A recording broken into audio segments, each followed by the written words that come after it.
Assalamualaikum warahmatullahi wabarakatuh. Perkenalkan, nama saya Yonda Hemalia Putri dari kelas 11 MIPA 4. Di sini saya akan mempresentasikan hasil rangkuman pelajaran PJOK tentang bahaya penularan dan pencegahan penyakit HIV dan AIDS. Pengertian virus HIV yaitu Human Immunodeficiency Virus. HIV virus atau jasad renik yang sangat kecil yang menyerang sistem kekebalan tubuh manusia. Bentuk HIV seperti binatang bulu babi, binatang laut yang berbulu tegak dan tajam. Tubuh manusia mempunyai sel-sel darah putih yang berfungsi untuk melawan dan membunuh bibit-bibit atau kuman penyakit yang masuk ke dalam tubuh manusia. Dengan demikian, sel-sel darah putih melindungi seseorang dari jatuh sakit, yang disebut daya tahan tubuh menurun. Seseorang yang terinfeksi virus HIV akan menyerang sel darah putih dan menyebabkan terjadinya penurunan sistem kekebalan tubuh dan dapat mudah terkena penyakit. Seseorang yang terinfeksi HIV disebut dengan HIV positif atau pengidap HIV. Yang kedua adalah pengertian dari penyakit AIDS. AIDS adalah Acquired Immune Deficiency Syndrome. Sindrom artinya sindroma, kumpulan gejala dan tanda penyakit. Defisiensi dalam bahasa Indonesia berarti kekurangan. Imun berarti kekebalan.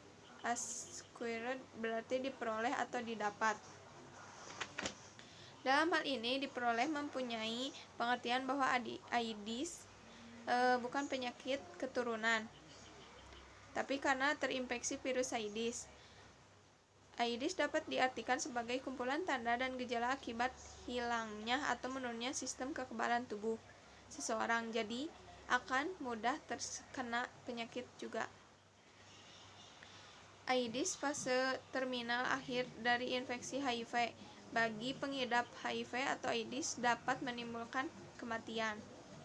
Misalnya penyakit influenza pada orang sehat, penyakit ini akan biasa saja dan mudah sembuh ketika pola tidur, makan, dan istirahat dengan cukup.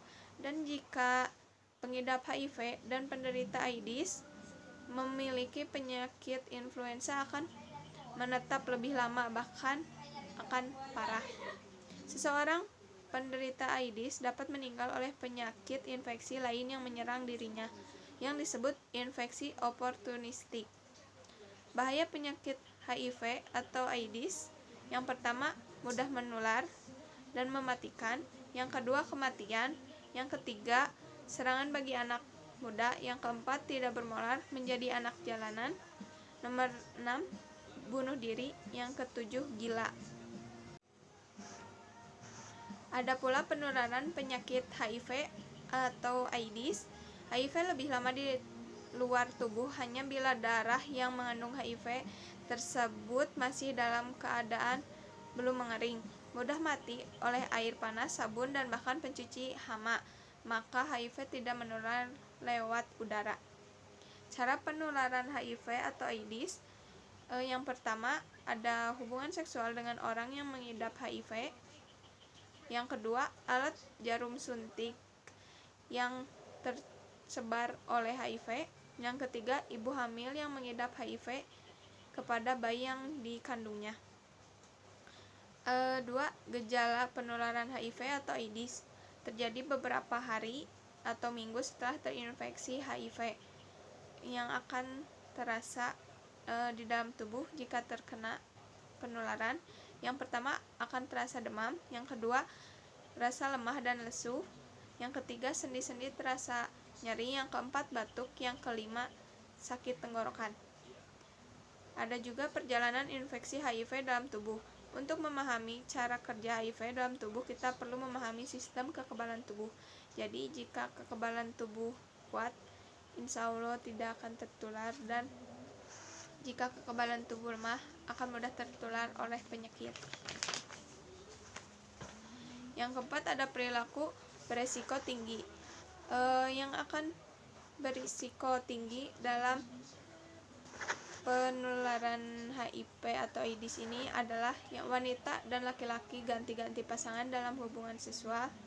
Yang kedua ada wanita dan pria tuna susila. Yang ketiga orang yang berhubungan tidak wajar.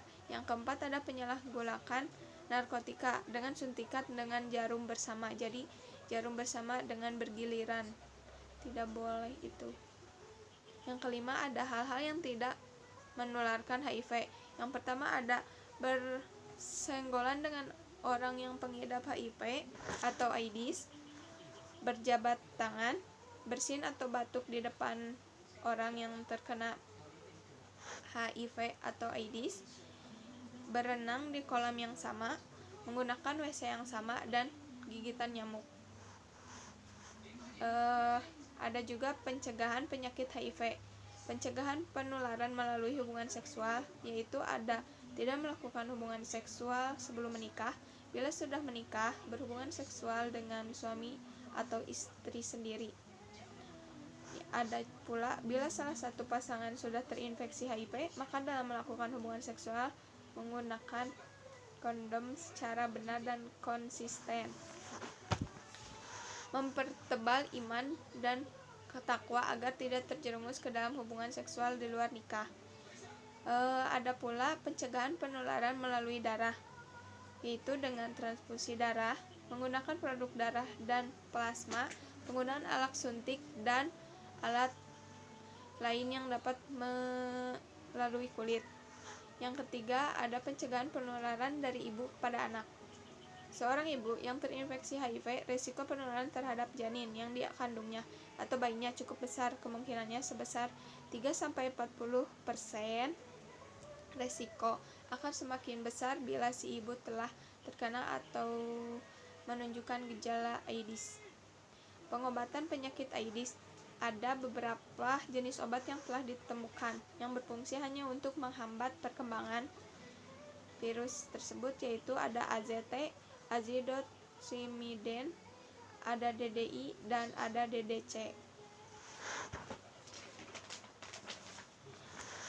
Ada juga tentang tes HIV, suatu tes darah yang khusus dipakai untuk memastikan seseorang telah terinfeksi HIV atau tidak. Terjadinya infeksi HIV ini dapat dideteksi dengan mengetes adanya zat anti atau disebut antibodi terhadap HIV di dalam darah seseorang, dan disebut dengan tes HIV, agar mengetahui apakah seorang tersebut mengidap virus HIV atau tidak. Ada pula macam-macam tes untuk mendeteksi infeksi HIV, yaitu dengan cara tes secara ELISA dan tes secara immunoblot atau Western blot. Lalu hasil tes HIV. Hasil tes positif berarti seseorang mempunyai antibodi zat anti terhadap virus HIV. Ia telah terinfeksi HIV. Yang kedua ada hasil tes negatif, tidak terinfeksi HIV.